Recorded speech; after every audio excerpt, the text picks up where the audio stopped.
પાછલા સમયમાં આપણે જોયું કે પાઉલે જે પરિશ્રમ કર્યો અને સુવાર્તા સંભળાવી, તેણે જે આંસુ વેવડાવ્યા, તેમણે જે માર ખાધો, તેના પ્રતિફળમાં પરમેશ્વરે તેમને એ જ લુસ્રામાં એક એવા અદ્ભુત સેવકને, કોણ છે જણાવો?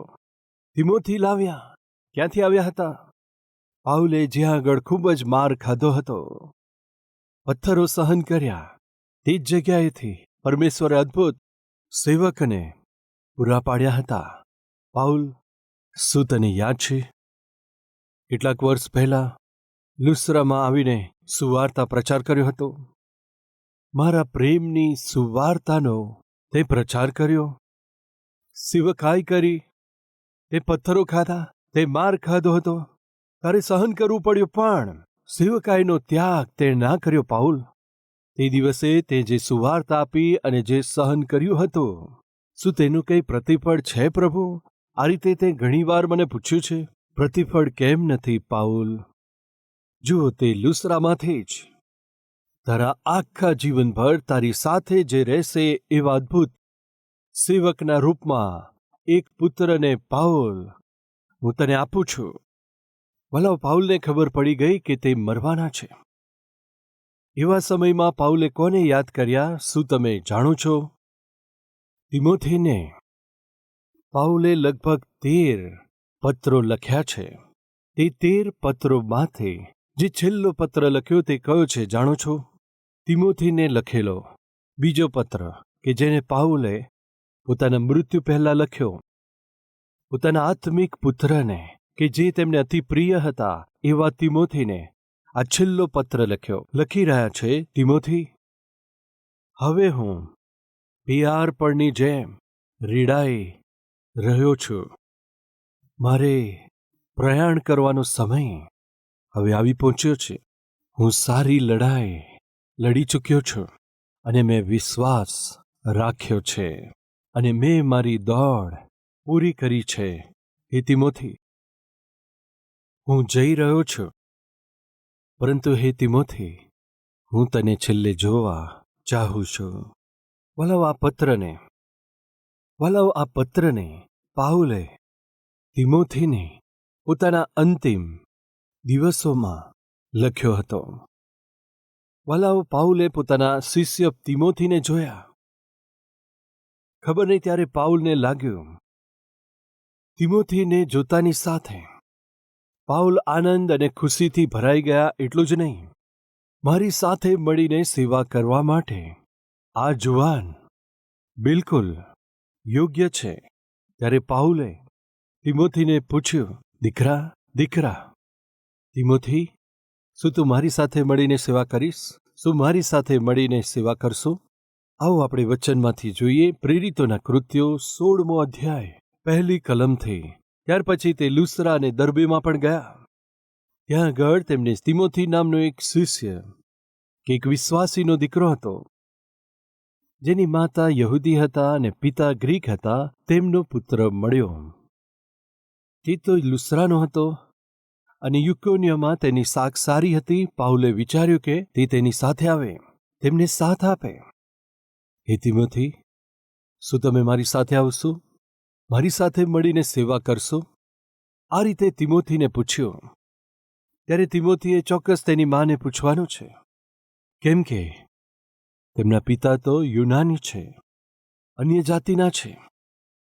તિમોથીના મા ઉદ્ધાર પામ્યા હતા, તેમના દાદી પણ ઉદ્ધાર પામ્યા હતા, પરંતુ ખબર નહીં કેમ તિમોથીના પિતા ઉદ્ધાર નહોતા પામ્યા. હવે પાઉલ તિમોથીને પૂછી રહ્યા છે, શું તું મારી સાથે આવશે, મારી સાથે સેવા કરશે? અને તિમોથી માની પાસે જઈને પરવાનગી માંગે છે. માં, શું છે દીકરા? પાઉલ અંકલ તેમની સાથે મને સેવા માટે લઈ જવા માંગે છે. શું હું જઈ શકું છું? ધ્યાનથી સાંભળો માં. બોલ. પાઉલ અંકલ પોતાની સાથે સેવામાં લઈ જવા માંગે છે. શું હું જઉં? તે વાતને સાંભળતા જ તિમોથીની માતાના આંખોની આગળ એક દ્રશ્ય દેખાતું હતું. રક્તથી ભરેલ મૃતપાય એવી સ્થિતિમાં આવી ગયેલ, અર્ધમુવા જેવી હાલતમાં એક વ્યક્તિ પડેલા છે તેમ દેખાતું હતું. તે તો કોણ હતા? બીજા કોઈ નહીં. કોણ જણાવો? અને તિમોથીના માતા શાંત રીતે વિચારતા હશે, શું વાત છે માં? પાઉલ અંકલ સેવા માટે આવવા કહે છે, આવો એમ કહે છે, મારી સાથે મળીને સેવા માટે કહે છે, તો તમે શાંત કેમ થઈ ગયા?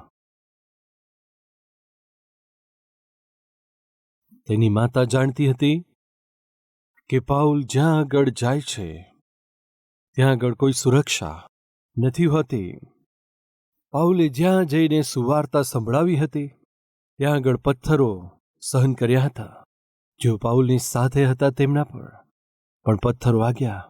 પાઉલની સાથે સિલાસ ગયા હતા ક્યાં આગળ? ફિલિપી એ શહેરમાં.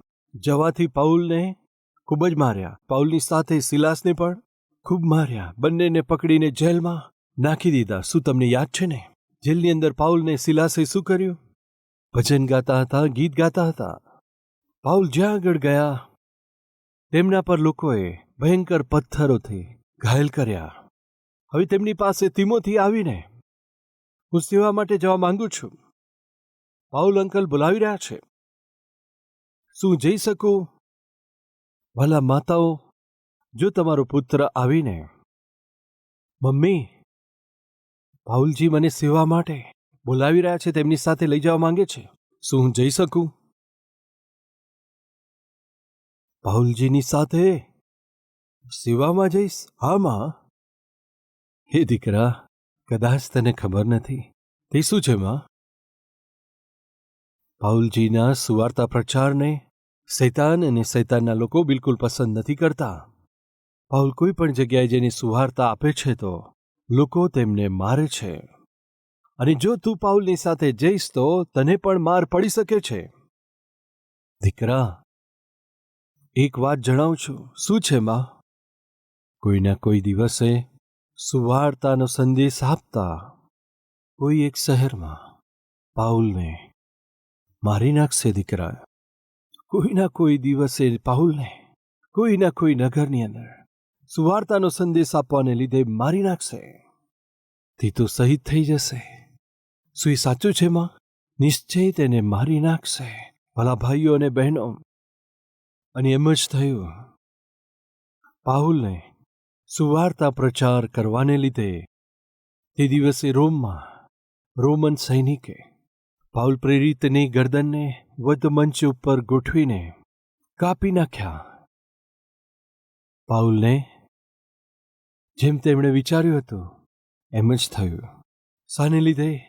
સુવાર્તા સંભળાવવાને કારણે. કોઈના કોઈ દિવસે પાઉલને સુવાર્તાનો સંદેશ સંભળાવવાને લીધે મારી નાખશે.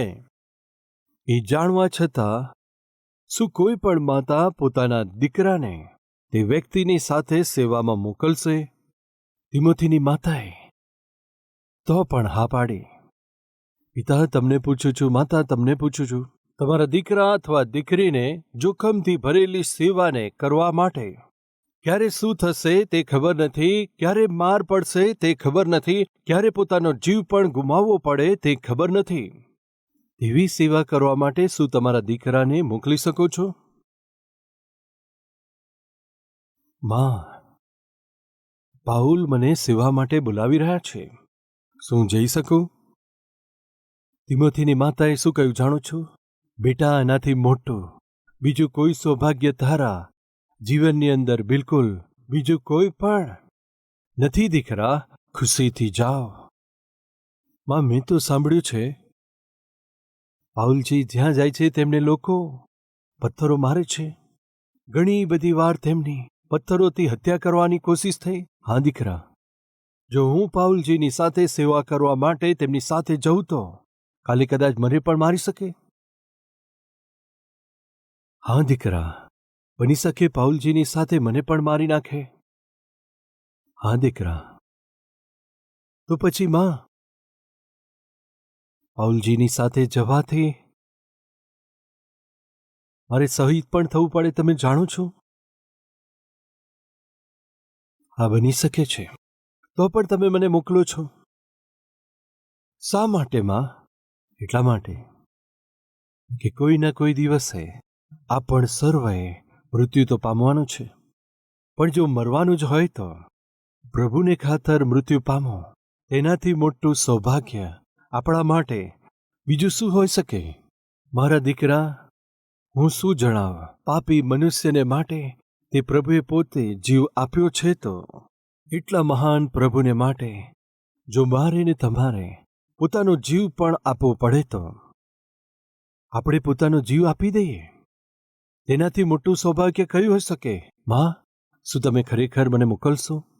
હા બેટા, ખરેખર મોકલું છું. મારી પૂરી ખુશીની સાથે મોકલું છું. તું જઈ શકે છે.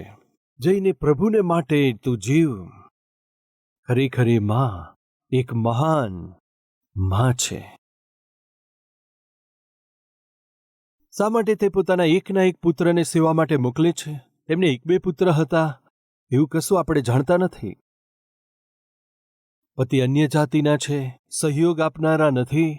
વલાઓ કેટલીક કોમેન્ટ્રીઝમાં લખ્યું છે, તિમોથીના પિતાએ તિમોથીની માને પ્રભુ ઉપર વિશ્વાસ કરવાને લીધે છોડી દીધા હતા એવું કેટલાક લોકો માને છે. તેમને માત્ર એક જ આધાર હતા, માત્ર એક જ સહારો હતા, એ તેમનો પુત્ર. હવે તે પુત્રને સેવકાઈની અંદર મોકલવો પડે છે, એ પણ જોખમથી ભરેલી એવી સેવામાં મોકલે છે. તે માએ શું કર્યું જાણો છો? ખુશીની સાથે પોતાના પુત્રને સેવા માટે આપી દીધો. આજે એવી સ્થિતિ નથી. તમારા દીકરાને, તમારી દીકરીને સેવામાં મોકલવાથી તેમનો જીવ જતો રહેશે એવી સ્થિતિ તો નથી. તો પણ આપણામાં કેટલા લોકો પોતાના દીકરા અથવા દીકરીને પ્રભુની સેવામાં મોકલવાનું મન રાખે છે? અમેરિકા મોકલવાની આશા રાખનારા ઘણા છે. ઓસ્ટ્રેલિયા મોકલવાના છે, ઇંગ્લેન્ડ મોકલવાના છે, લંડન મોકલવાના છે. અમારા દીકરાને લઈ જઈને એ દેશમાં છોડી દેવાનો છે. તે અભ્યાસ માટે જાય છે, પછી ત્યાં જ નોકરી કરે છે, પછી ત્યાં જ લગ્ન કરી લે છે, ત્યાં જ બાળકો થઈ જાય છે, ત્યાર પછી તે જ દેશનો તે નાગરિક પણ બની જાય છે.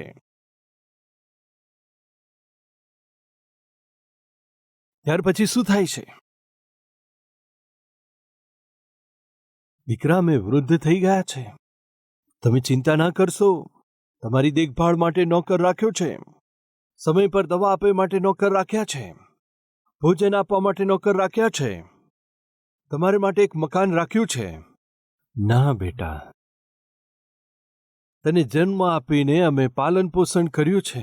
આજે અમારે નોકરોએ બનાવેલું ભોજન ખાવાની જરૂર નથી, પણ અમે તમારી સાથે અથવા તમે અમારી સાથે રહો એમ ચાહીએ છીએ.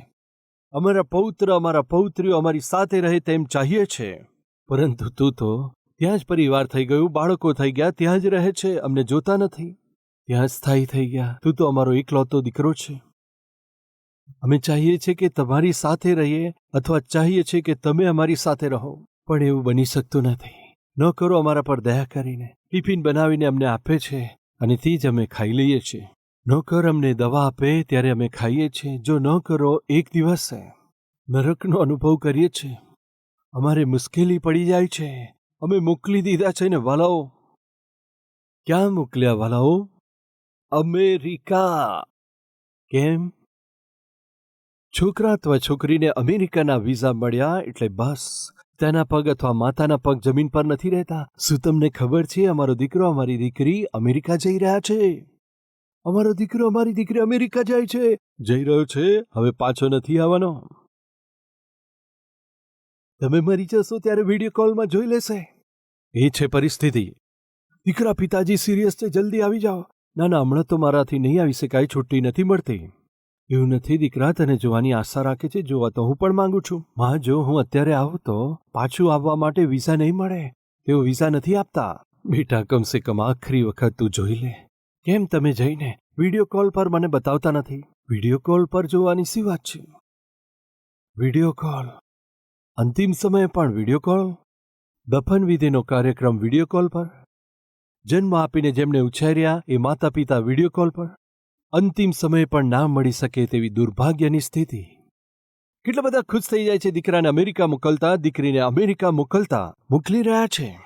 તેમને અમેરિકા અથવા ઓસ્ટ્રેલિયા, આફ્રિકા અથવા બીજા કોઈ દેશ, તેમાં આપણે ઘણા બધા ખુશ થઈ જઈએ છીએ.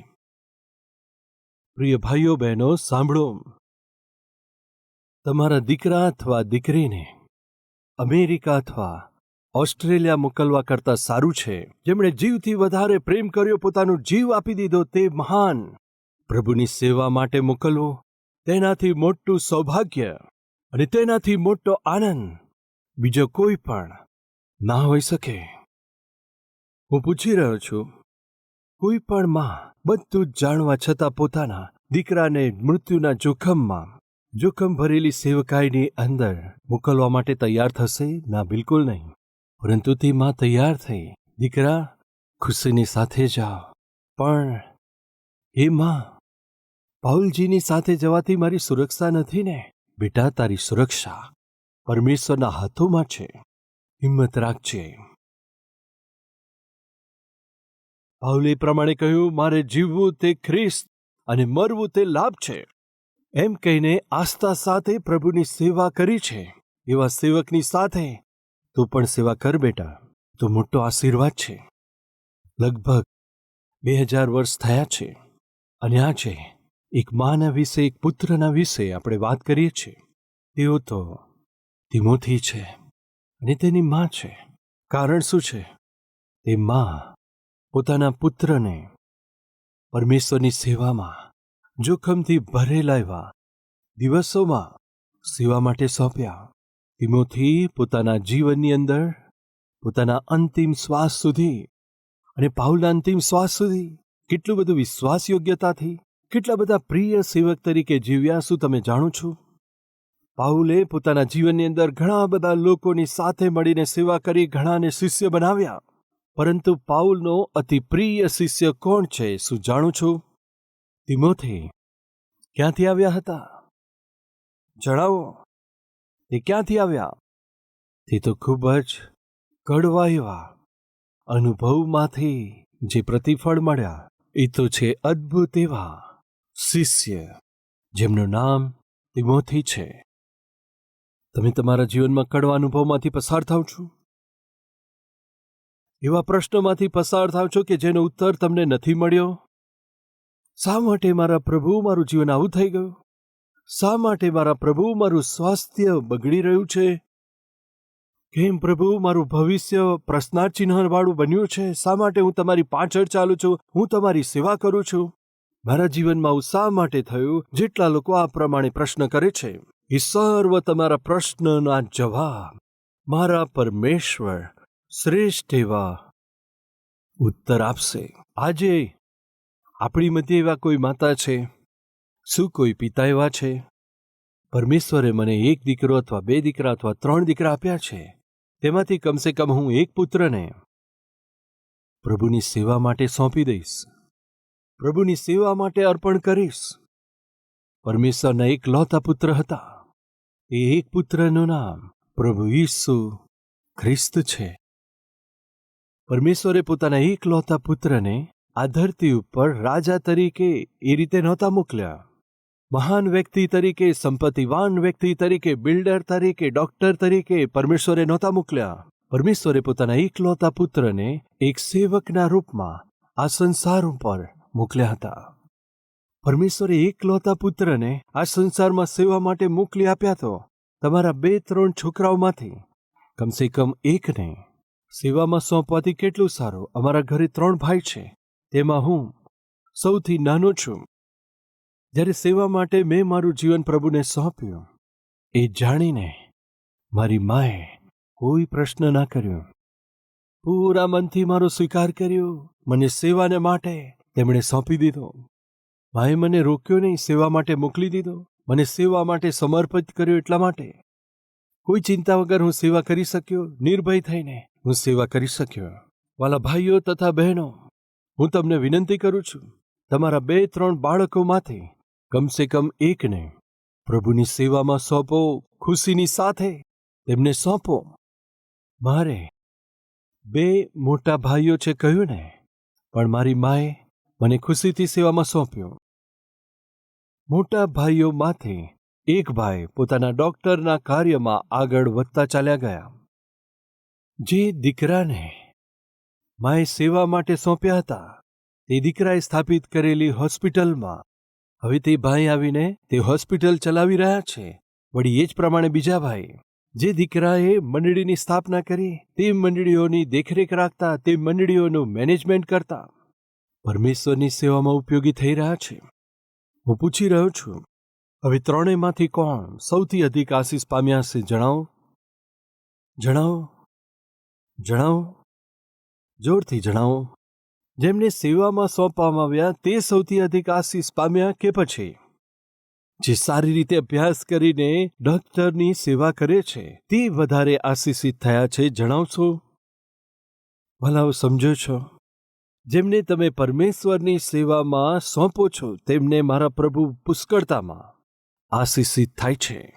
ભલાઓ કોણ જાણે છે કે મારા પ્રભુ તમારા પુત્રને કદાચ મારાથી પણ વધારે ખૂબ જ મહાન એવા સેવક તરીકે ઉપયોગ કરી શકે છે, અથવા મારી સાથે અદ્ભુત સેવકાઈ કરવાને માટે તક આપે.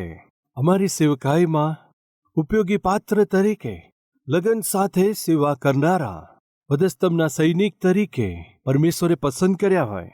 આજે તમે પ્રાર્થના કરતા સમયે તિમોથીના માની જેમ પ્રભુને કહો, પ્રભુ મારા પુત્રને તમારા હાથોમાં સોંપું છું, તે તમારે માટે જીવે. મારી દીકરીને તમારા હાથમાં સોંપું છું, તે તમારા માટે જીવે, તમારા રાજ્ય માટે ઉપયોગી પાત્ર બને. તેનાથી મોટું સૌભાગ્ય કયું હોઈ શકે? મારા દીકરાને અથવા મારી દીકરીને પ્રભુ તમને સોંપું છું. ભલા જુવાન ભાઈ બહેનો, કદાચ અત્યાર સુધી તમારું લગ્ન ના થયું હોય તો હમણાં તમે પ્રાર્થના કરી શકો છો. કદાચ આ વચન પ્રભુ તરફથી તમારે માટે હોય. અત્યાર સુધી મારું લગ્ન નથી થયું, પણ એક દિવસે થશે. એક દિવસે તમે અમને સંતાન આપશો, ત્યારે મારા દીકરાને અથવા મારી દીકરીને તમારી સેવામાં અર્પણ કરી દઈશ. પ્રભુ તમે આજે જ એવો નિર્ણય લો. કારણ જણાવો, 18 વર્ષની ઉંમરમાં મારા બાળકો માટે મેં પ્રાર્થના કરી હતી. ક્યારે? લગ્ન પહેલા લગભગ 9 વર્ષ પહેલા ત્યારની મેં પ્રાર્થના કરી, પ્રભુ મારા પુત્રો તમારે માટે જ જીવન જીવે, કેવળ તમારી જ સેવા કરે. તે સમયે તો હજી મારું લગ્ન પણ નહોતું થઈ શક્યું. અર્પણની પ્રાર્થના કરી. વાલાઓ, તમારા વિષયમાં શું છે? આવો આપણે પ્રાર્થના કરીએ. દરેક પ્રાર્થનામાં સહભાગી થાય.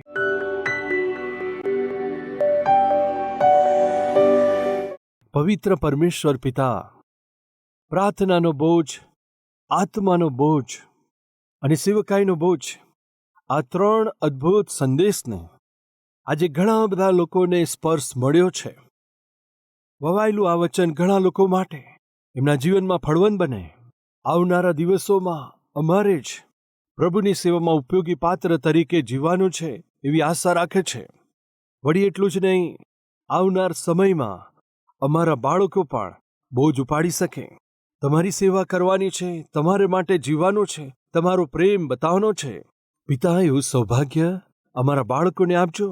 તેઓ સંસારની રીત પ્રમાણે ના જીવે, તેઓ સંસારિક ના બની જાય, તેઓ શૈતાનની સેવા ના કરવા લાગે. હે પિતા, તમે જે સર્વ સામર્થ્ય છો, તમે જગતના ઉદ્ધાર કરતા છો, તમારી જ અમારા બાળકો ઉપાસના કરે, સંપૂર્ણ રીતે સમર્પિત થઈને કેવળ તમારી જ સેવા કરે, તમારે માટે જ જીવી શકે એવી કૃપા કરજો. પ્રભુ ઈસુના નામથી પ્રાર્થના કરીએ છીએ પિતા. આમેન.